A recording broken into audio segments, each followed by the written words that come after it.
that in January Atlassian bought Trello for about $425 million, Yes. if I'm correct. Correct. Was that a hard decision? No, it wasn't.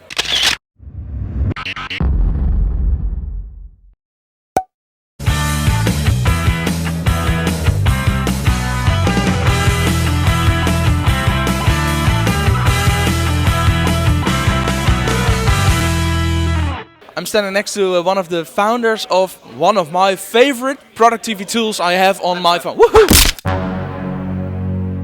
Trello. You founded Trello. How come? Yeah, why did we do this? Well, we had this habit of making new products, just coming up with new ideas and testing them and see if they worked. And we were sitting around, we had a company of about 40 people, and my co-founder and I were trying to figure out, there's a lot of people doing things at the office, but I don't really know what they're doing. And he had an idea. He was like, why don't we make a to-do list for everyone? It'll be just 5 things. So 2 things they're working on now, 2 things they're going to work on next, and then 1 thing they're never going to do. We all have those. Yeah, but the idea was that was it. You could never put more than 5 things in the list, and everyone would only have 1 list. And then you'd go to a page that would have everyone's list next to it. And you could see, okay, as the manager, you go down, you'd be like, okay, I see what everyone's working on. The idea was, let's give them a higher level perspective to what's going on at the company. Like an overview. Yeah, and so we would go, and then that idea sort of morphed as we went into people's offices. We saw our developers using sticky notes on the wall, and we just realized that there's something about the sticky notes and about the lists and something really, core to the way people organize their thoughts and the way people collaborate, and that visual, the tactile nature of touching that note on the wall and sort of looking at it. And so we took that and it became Trello. I really like productivity apps and lists and software that helps me getting through the day and get things organized. So I've tried a lot of them. I've tried Wunderlist and I've tried Podio and I've tried... Wunderlist, they're shutting that down now. Yeah. It's like, I've tried loads of it, and at some point we went back to just having a wall, putting on post-its, and then someone walked in at a day and said, what's the idea? So, well, we have post-its per person or per client, and it's prioritized from top to down. So if it's high, then it's high on the list, high priority. If it's down, it's the someday, maybe, or never. And then the words we hear a lot, there's an app for that, and it's called Trello. Yeah. You should try it. And I tried it. And like I said, it's one of my favorite apps. Why is it working so well? I think one reason is it maps exactly to that metaphor that you already understand. So the learning curve is basically 0, yeah. Right? And I also think that we built it in a way that lets you sort of build the process the way that you think about it. So you said I have lists with people as the list headers, and I think about the problem in this shape. And it's really easy to change the shape of the board, and it's sort of flexible. Like, we don't come in with any preconceived notion in Trello. We're just like, you have some cards, you have some lists, you have some boards, you have people, there's some labels. You can use them for whatever you want. They're Lego bricks, right? Yeah. You build the solution to work the way that you think about the problem. And that's why it's a very horizontal tool, and we're sort of aiming at this universal audience instead of building something very vertical and trying to solve a very specific particular use case. It solves many use cases very broadly, as opposed to solving one particular use case very deeply. Yeah, we have several ways of using it, and we have several Trello boards. So one is with all the tasks, and it's like all the tasks are in the left list, and then it's if someone claims the task, it goes to his or her list, and then if he or she wants a 4i principle, someone else to look after and double check it, then it's going to a checklist, and anyone can claim something from the checklist, and then it's really done. Then it goes to the final, and once a month or once every 2 weeks we archive all the cards on that list. But we also have a board with leads, so all the leads are on the first one, and called is on the second one. And so, do you have what's your favorite way of using Trello as an entrepreneur? Okay, so if you go to Trello.com/inspiration, there's... Wait, if you go to jelledrijver.nl/Trello, then I'm getting a free month. So that's the first thing. So I'm sorry. And then you go to Trello.com/inspiration. And there's 1,000 boards up there. Of course, but what's your personal favorite? So the best one that I like is the employee onboarding board. Okay, so every company you hire people, there's some process that people go through when they get there. There's actually stuff you have to do before they get there. Like we have to order a computer, we need a chair. So there's things that you, the office, and people at the office have to do to collaborate before the person gets there. They get there in their first day. There's things that they need to do, forms they need to fill out, maybe a tour that they need to take. Then there's a bunch of information that they just need. Like you might have cards on the board that are pictures of the people at the office. So after you do the tour and they come back to their desk and they forget everyone's name, like they just on that Trello board and they see the people's pictures and their bios. Best part about that is you create the board.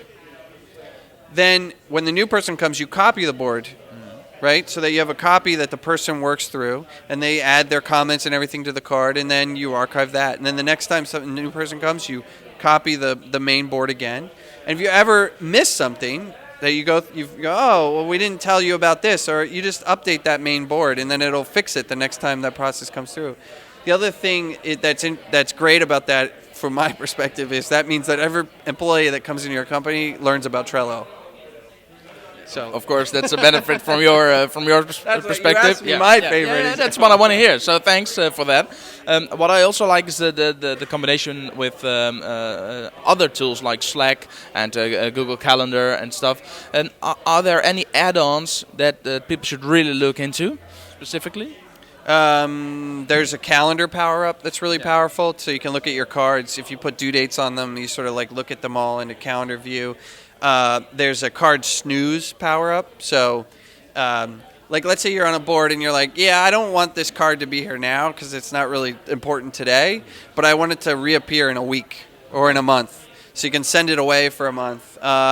There's custom fields power-up. If you have a board that has a very structured process, like maybe you're using it for your swag at your company and you need to get people's T-shirt size, and so you add a field to the card that is the T-shirt size for the order that I have to send out. There's a lot of different functionality that we built into Power-Ups, and we're going to build more and more. And the nice thing about Power-Ups, there's the integrations to other apps, like you said, like Slack and Google Calendar and all the Atlassian tools like Jira and HipChat and Confluence and many more, Microsoft Teams. There's a lot of integrations that we have, but also there's a lot of feature power-ups that we have that just add functionality into a particular board that help you solve some specific problem that you're trying to deal with. When you started Trello, you had this big, hairy, audacious goal of getting 100 million users, and I've read that for you once you stated that it felt like planning a trip to Mars. In last January, I found some figures that it was about 20 million users. Yeah. How did you get from 0 to 20, and why was it so hard? Yeah, well, that took 6 years, right? And I think that's even cheating because it took 10 years of mistakes and lessons that we learned from when we first started the company that Trello spun out of, from 2000 to 2010. And then, we launched Trello in 2011, and now 6 years later, we got to 22 million people. Now we're up to 22 million signups. But a lot of lessons learned along the way. I think one of the biggest things, the differences that we did with Trello was to try to build a tool for the entire world.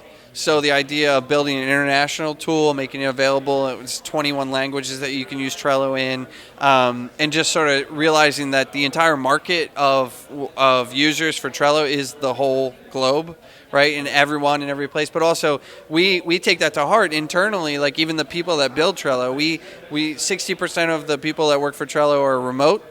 And they're working from all over the world. We have people in Brazil, in France, in Austria, and all over the States, Canada, somebody in Hawaii. So there's people already, like the makeup of Trello is international, and the product itself is for an international audience. Yeah, I can imagine that you work with ambassadors a lot, and you give you do some free giveaways, gold months if you recommend someone. That's why I ask people to go to jelledrijver.nl/Trello because then I get a free month. Sure. So I can imagine that really helped to get more users. You tell people because you like the product. Absolutely. Really not because I get free. Right. No, I'm recommending it from. Right. Yeah. If the product wasn't good, you wouldn't never recommend it. No. So that's icing on the cake that you get some stickers or custom things, and it just makes Trello a little bit more fun. It's really not going to change the way that you use it. But so that's a fun thing for us to like give back to people that tell other people about Trello.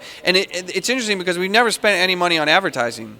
So all those people came from word of mouth. And in some ways, I think that's probably a mistake, right? Like I sort of say it on the one hand, I'm like, all the people that came to Trello, it's all organic, it's word of mouth because people really love the product. I also think we probably could have a lot more people using it if we just put a little money into advertising. So we're going to do that. But I do think it's a testament to the usefulness of the product and how much people love it that we've got to 22 million signups with no advertising. Yeah.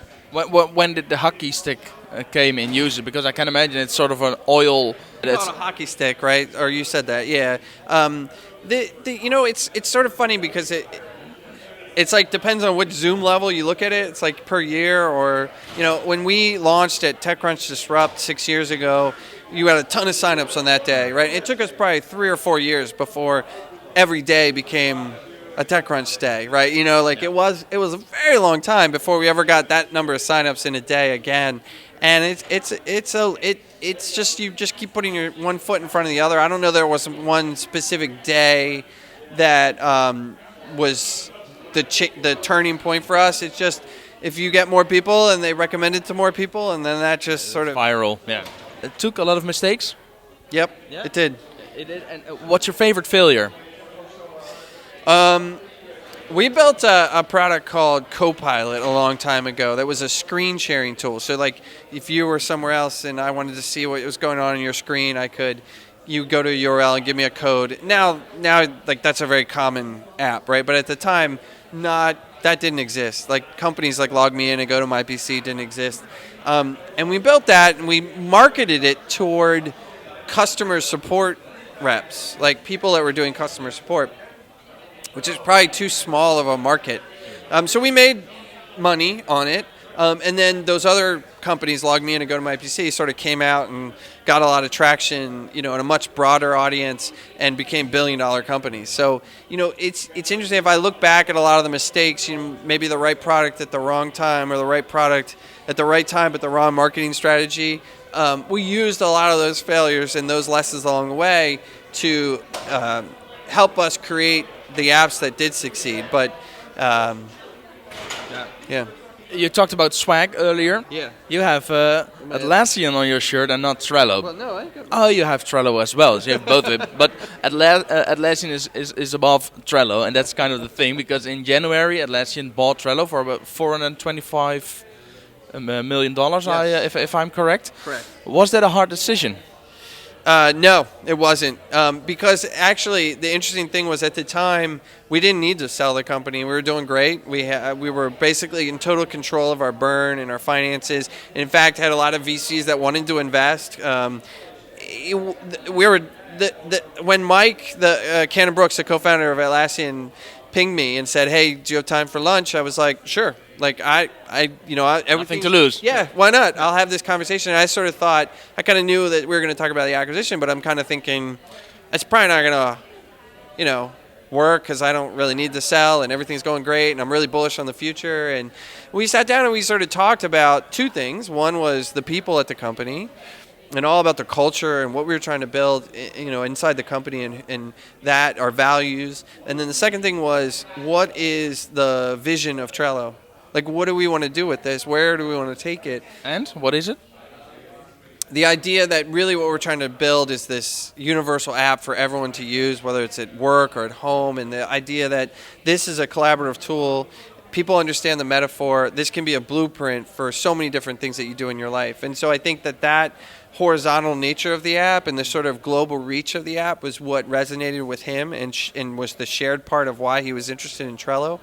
And I left that conversation at lunch and sort of scratched my head and said, was he trying to acquire us? I'm not really sure. Yeah, because we were talking about these things and it was just two founders. Like normally I think in acquisitions, you like get corp dev in there and they're sort of like talking about the synergies and the money and all this stuff. And it was just like, we were just two founders that really enjoy building things, and we just wanted to make sure that we aligned, and we actually did, because we built companies around the same time. Like we both started our original companies right around in the 2000 era, the early 2000, and built it with the same mentality and the same values, and there was so much alignment that when I went back, I said, okay, here's an opportunity. The numbers are good. Like I'm still bullish on the future, but this is going to allow us to speed things up. Overnight, we can become a 2,000 person company that's got a lot of other products and start competing head to head with Google and Microsoft and Amazon and Facebook and all these other companies. Why not speed it up? Why not just do it if all those numbers add up and the values are there and the product is there and the people share the vision.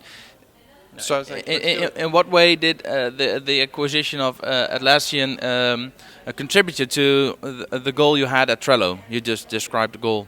Well, I think it's just, one was speeding us up resources. Like the first thing we did when we got in there was we had all these open headcount positions for Trello, like engineering, and we ran an internal recruiting drive called Trellocation to see if people wanted to come over and join us. So that was one thing, like just speed us up, like get engineering talent in quickly.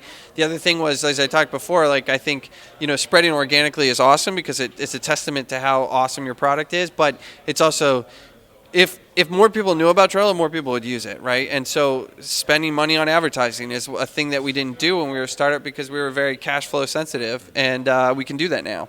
And so I think I said learning from our mistakes is really important to the success of Trello, and now I get to learn from all the mistakes that they've made over the years, Mike and Scott, in building Atlassian, and because clearly they've also learned from their mistakes and they can apply it to that. Even from day one, they've done 18 acquisitions before, so they came into this knowing what can go wrong in an acquisition. And one of the first things that we said was, hey, we have 2,000 people over here that totally want to help, and you guys are only 100 people at Trello. If everyone just shows up and is like, I want to help, like it can actually just stall you guys out and you can slow you down. So we're going to run in this do not disturb mode for a while and like let you just keep doing what you're doing and operate as a standalone service because we don't want to slow it down. It's working. Like, let's keep going. So I think their attitude towards doing things and then looking retrospectively and learning from those mistakes and then using that to go forward is hugely beneficial. They allowed you to stay the speedboat and not become the oil tanker. Right. Okay. Well, thank you so much, Michael, for helping me be more productive. Sure. Thanks for having me. You're welcome.